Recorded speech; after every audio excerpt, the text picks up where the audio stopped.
نگاہ ولی میں وہ تاثیر دیکھی، بدلتی ہزاروں کی تقدیر دیکھی۔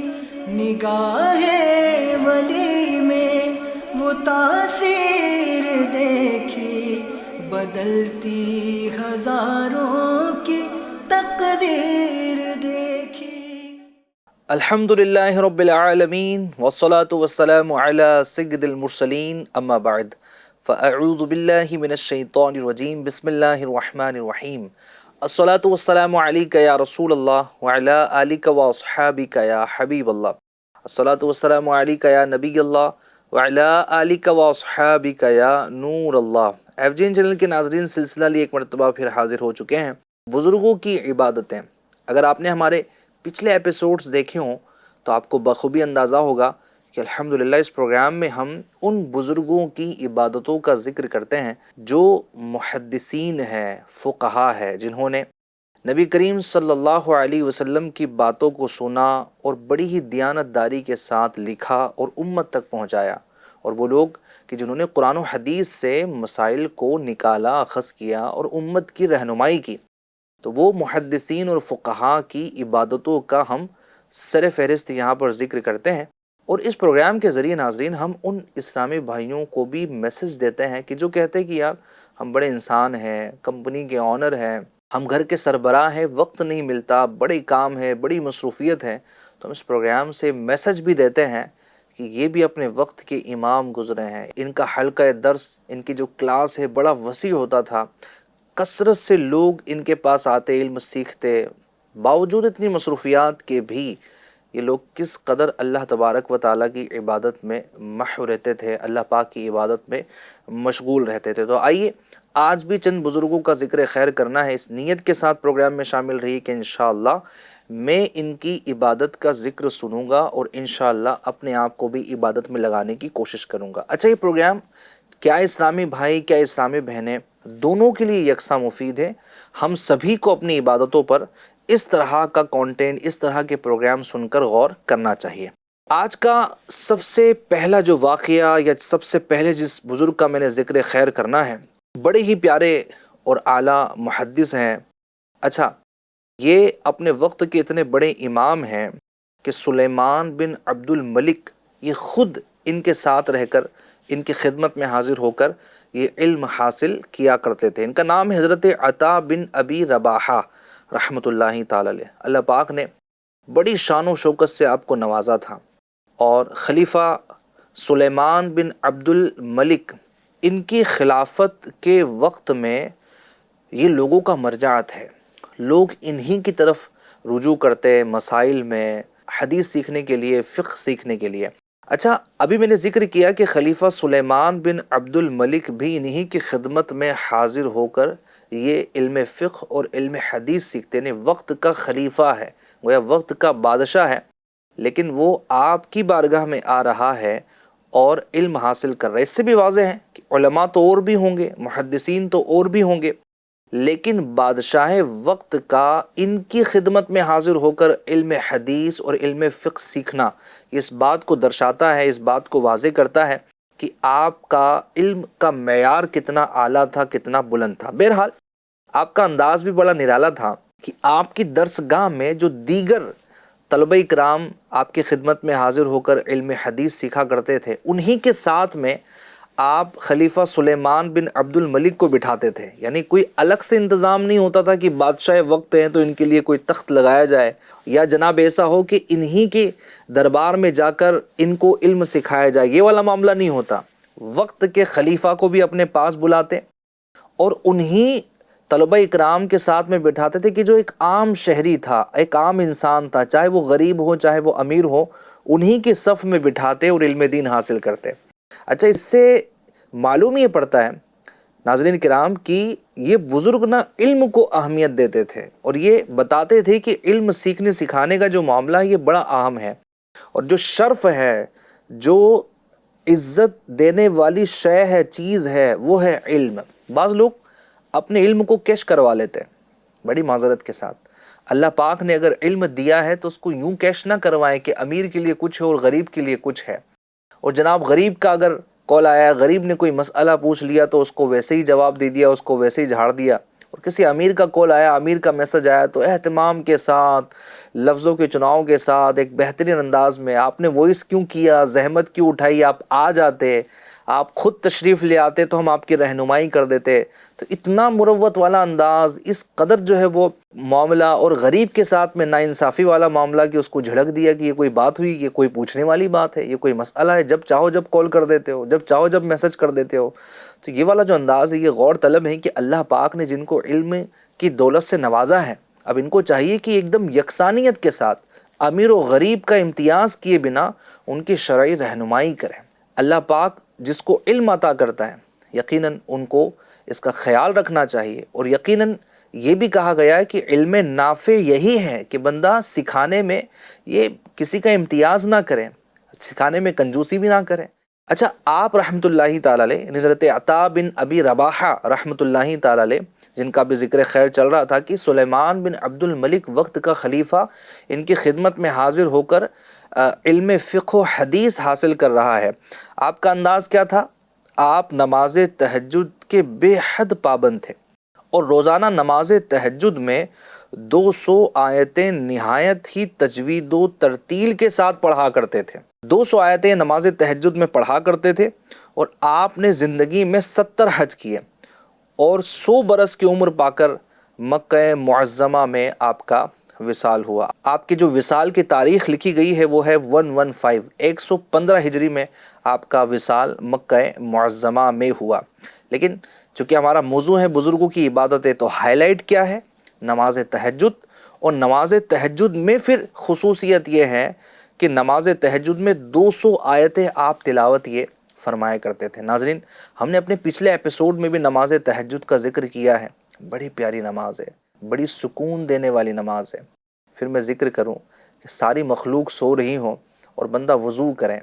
اچھا, سردی ہو, گرمی ہو, بارش ہو, کچھ بھی ہو, کتنی تھکان ہو, بندہ رات کے آخری پہر اٹھے, وضو کریں اور کامل وضو کریں, اپنے رب کی بارگاہ میں کھڑا ہو جائے جبکہ ساری مخلوق سو رہی ہو.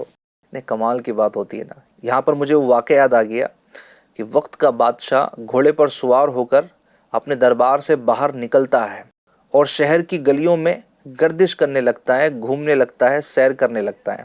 شہر کے کسی ایک کنارے پر ایک فقیر پڑا ہوا ہے اور پھٹے پرانے کپڑے ہیں, حال بے حال ہے. بادشاہ اس کو دیکھ کر تھم سا جاتا ہے اور کہتا ہے کہ اے فقیر, اے غریب, تو دیکھ تیری حالت کیا اور میری حالت کیا ہے. تو وہ فقیر کہتا ہے کہ یقیناً آپ بادشاہ ہو, آپ کے پاس بہت کچھ ہے, لیکن ایک وقت ایسا بھی آتا ہے کہ میں تم سے افضل ہوتا ہوں, تم سے اعلیٰ ہوتا ہوں, تم سے بلند ہوتا ہوں. جب یہ بات اس بادشاہ نے سنی تو سن کر فوراً اپنے گھوڑے سے نیچے آ گیا اور کہا کہ اس فقیر کے پاس ایسی کون سی چیز ہے, ایسا کون سا وقت ہے کہ جب یہ مجھ سے افضل ہوتا ہے, وقت کے بادشاہ سے افضل. نہ اس کے پاس تاج ہے, نہ تخت ہے, نہ دربان ہے, نہ جناب خدام ہے, نہ اس کے پاس سونے زیورات ہے, کچھ بھی نہیں ہے, نہ ہی کوئی اور نعمتیں ہیں. میرے پاس اتنی نعمتوں کی بہتات ہیں اور یہ شخص کہہ رہا ہے کہ ایک وقت ایسا آتا ہے کہ یہ مجھ سے افضل ہوتا ہے. فقیر سے پوچھ لیا کون سا وقت ہے, کون سا عمل ہے جو تجھے اس وقت مجھ سے افضل بناتا ہے. فقیر کہتا ہے کہ بادشاہ, دن بھر تو تم بڑی نعمتوں میں گم ہوتے ہو, حکم جاری کرتے ہو, جو چاہتے ہو کھاتے ہو. جب رات کا وقت آتا ہے تم اپنے نرم نرم بستر پر سو جاتے ہو. جب تم غفلت کی نیند سو جاتے ہو نا, اس وقت میں کھڑا ہو کر وضو کر کے اپنے رب کی بارگاہ میں کھڑا ہو جاتا ہوں. یقین جانو اس وقت میں تم سے افضل ہوتا ہوں. سبحان اللہ. یقیناً جب بندہ نماز میں ہوتا ہے نا, اس کی افضلیت کا عالم ہی کچھ اور ہوتا ہے. اور نماز تہجد سے نا ناظرین ایک عجیب سی روحانیت پیدا ہوتی ہے. آپ پڑھیں تو صحیح, عجیب سی روحانیت پیدا ہوتی ہے. اچھا, یہاں پر یہ بھی شائبہ نہیں ہوتا نا کہ لوگ دیکھ رہے ہیں, چھپ کر عبادت کرنے کا ایک جو معاملہ ہوتا ہے کہ گھر والوں کو بھی معلوم نہ ہو.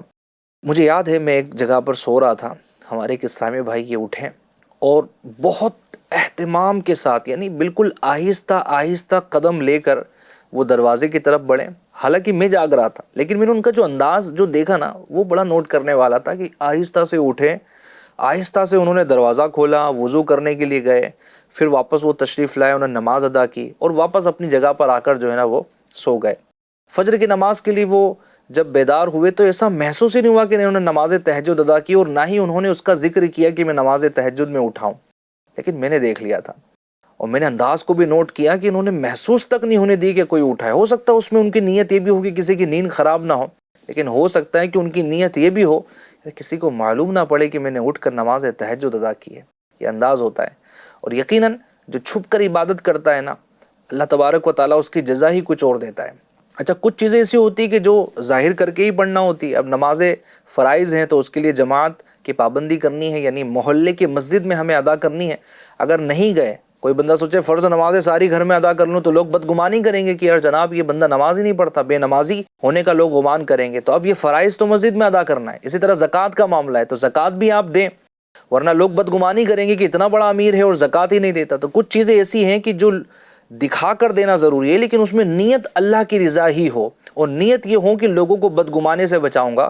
اس میں نیت ریاکاری کی ہرگز نہ ہو، دکھاوے کی ہرگز نہ ہو. بہرحال اللہ تبارک و تعالیٰ دلوں کے حال سے واقفیت رکھتا ہے. تو حضرت عطا بن ابی رباحہ رحمۃ اللہ تعالی علیہ یہ نماز تہجد ادا کرتے، اور انداز یہ ہوتا کہ روزانہ تہجد میں 200 آیتیں یہ تلاوت کرتے. اللہ کرے کہ ہمیں بھی اس کی سعادت ملے. ایک دوسرے بزرگ ہیں اور یہ بھی خاندان اہل بیت سے تعلق رکھتے ہیں، سبحان اللہ، حضرت علی بن عبداللہ بن عباس رحمۃ اللہ تعالی علیہ. یہ حضرت عبداللہ بن عباس رضی اللہ تعالیٰ عنہ کے سب سے چھوٹے شہزادے ہیں، اور یہ بہت ہی ثقہ معتمد محدث ہیں.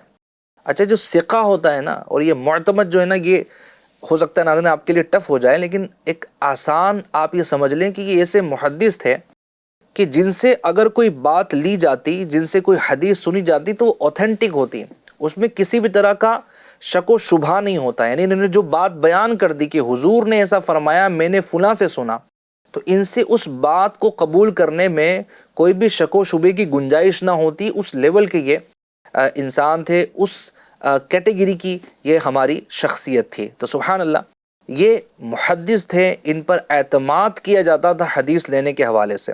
آپ نے روایتیں بڑی کم کی ہیں. دوسری وجہ یہ بیان کی ہے علماء نے کہ آپ کی روایتوں کا کم ہونا یہ اس وجہ سے بھی تھا کہ آپ کا میلان، آپ کی دلچسپی عبادتوں کی طرف زیادہ تھی.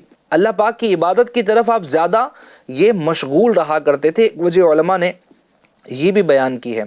اچھا، آپ کا یہ انداز تھا کہ روزانہ 1000 رکعت نماز نفل پڑھا کرتے تھے.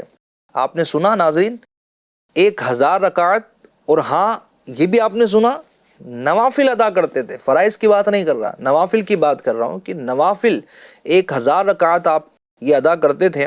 اچھا، یہاں تک کہ لوگوں نے آپ کا نام رکھ دیا، آپ کا لقب رکھ دیا سجاد، بہت زیادہ سجدہ کرنے والا.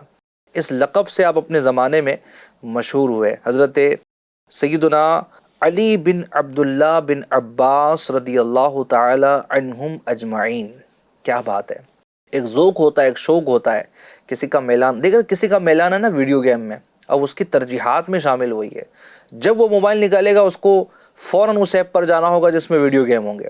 اچھا، کچھ لوگوں کا میلان ہے سوشل میڈیا کی طرف. جب بھی موبائل اٹھائیں گے جناب وہ سوشل میڈیا کی اس طرح کی ایپس کی طرف ہی جائیں گے. کوئی اسکرولنگ کر رہا ہوگا، کوئی کہاں جا رہا ہے. سب کا میلان ہوتا ہے، سب کی دلچسپی ہوتی ہے. لیکن کتنا خوش نصیب ہے وہ شخص کہ جس کا میلان مسجد سے ہو.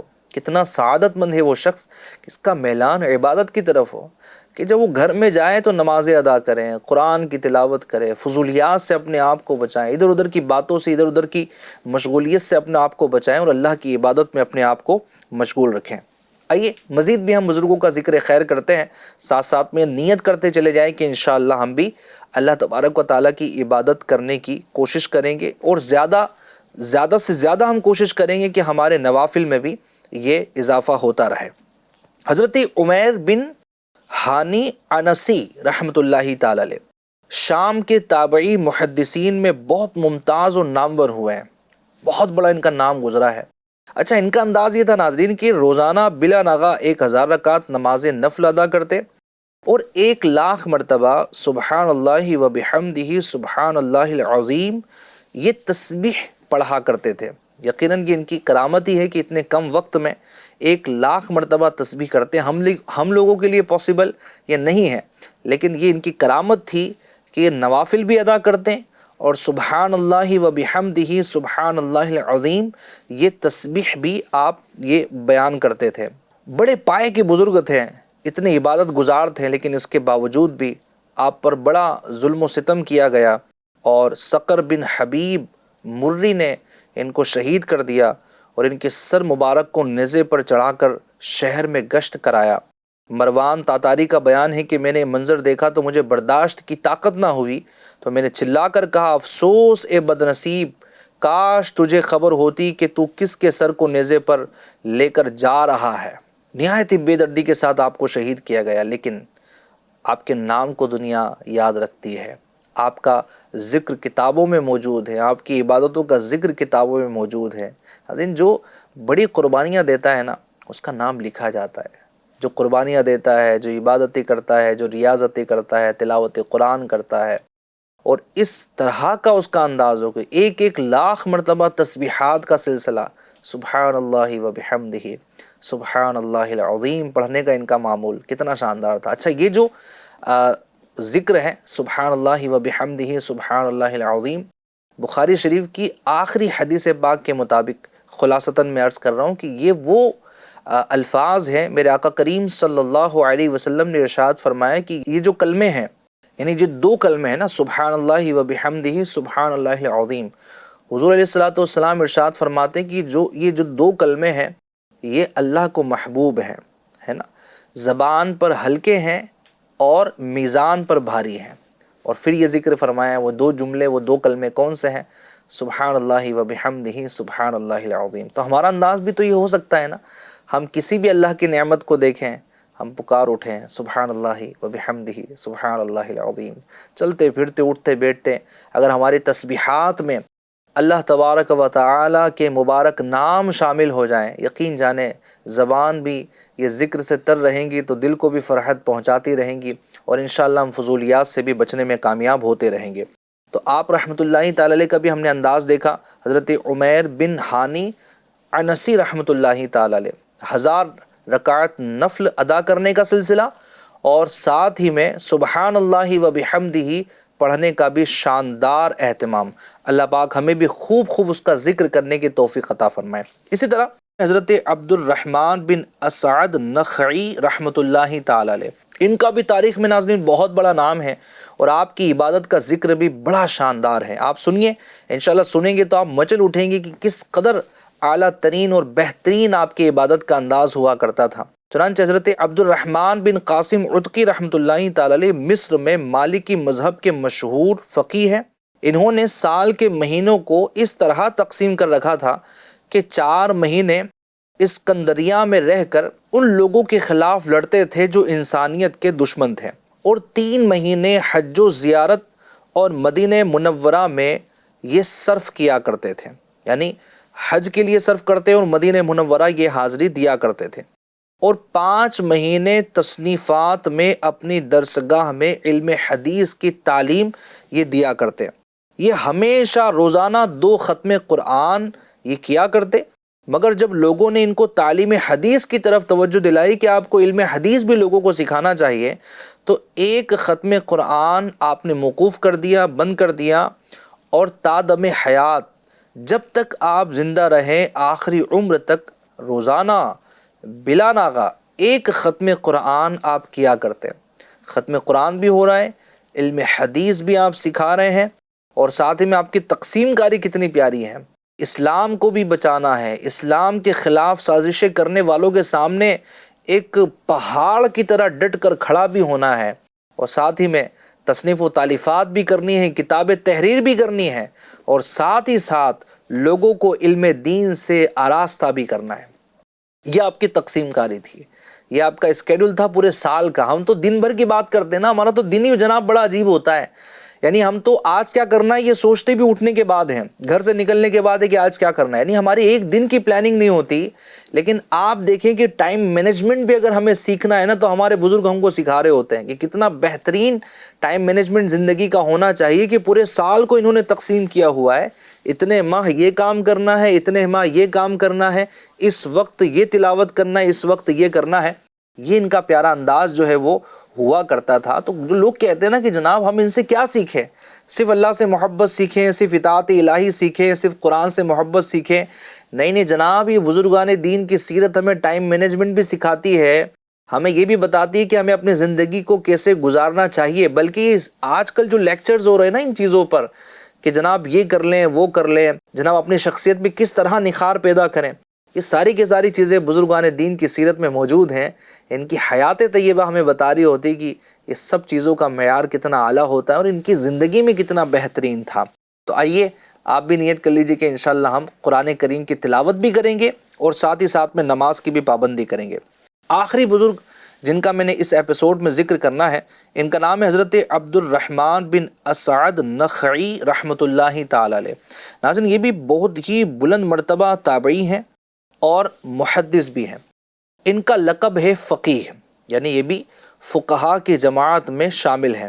یہ بہت ہی عابد و زاہد باکرامت بزرگ تھے، اور محمد بن اسحاق ان کے بارے میں کہتے ہیں کہ یہ حج کرنے کے لیے مکہ مکرمہ آئے تو ان کے پاؤں میں کوئی ایسی بیماری ہو گئی تھی کہ وہ ایک پاؤں زمین پر نہیں رکھ سکتے تھے۔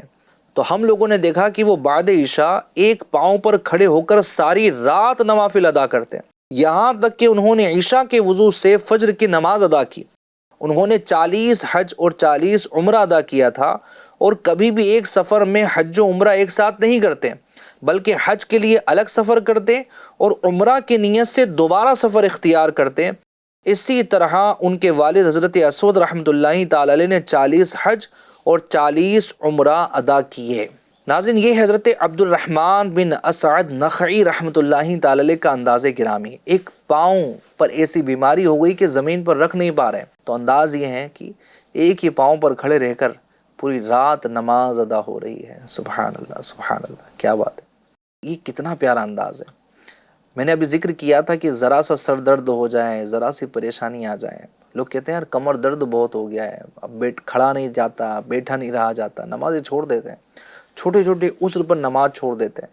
یہ انداز دیکھیں کہ مکہ مکرمہ کا سفر ہے، مکہ مکرمہ حاضری ہے، ایک پیر پر کھڑے ہو کر پوری رات جو ہے وہ نماز کا سلسلہ ہے۔ اللہ کرے کہ ہم بھی چھوٹی چھوٹی وجہوں سے نماز ترک نہ کریں۔ ہاں کچھ چیزیں ایسی ہوتی ہیں کہ جماعت کا ترک کرنے کا ایک رخصت کا سلسلہ ہو جاتا ہے، بعض صورتیں ایسی ہوتی کہ نماز بھی مؤخر کرنے کا یہ علماء حکم جاری کر دیتے ہیں، لیکن یہ بہت لاسٹ ایک سٹیج ہوتی ہے نا، ایک دم آخری کہ بندہ بے ہوشی میں ہے یا جناب جان پر ہی بنائی ہے، بہت نادر صورتیں، بہت کم صورتیں ہوتی کہ جہاں علماء کہتے ہیں کہ جناب نماز کو مؤخر کر لو، ورنہ نماز تو سفر میں ہو، حضر میں ہو، یا میدان میں بھی بندہ کھڑا ہو نا تو وہاں پر بھی نمازوں کی پابندی ہوتی ہے، بلکہ باقاعدہ اس کی نماز کے طریقہ کار کو کتابوں میں بیان کیا گیا کہ کس طرح وہاں پر نمازوں کا سلسلہ ہوگا، کس طرح امام نماز پڑھے گا، پھر جائے گا، پھر دوسری صف آئے گی، وہ پورا ایک طریقہ کار کتابوں میں موجود ہے، جس سے آپ اندازہ لگائیں کہ جس چیز کو ہمیں بچانا ہے، جس چیز کو ہمیں لوگوں کے سامنے ظاہر کرنا ہے،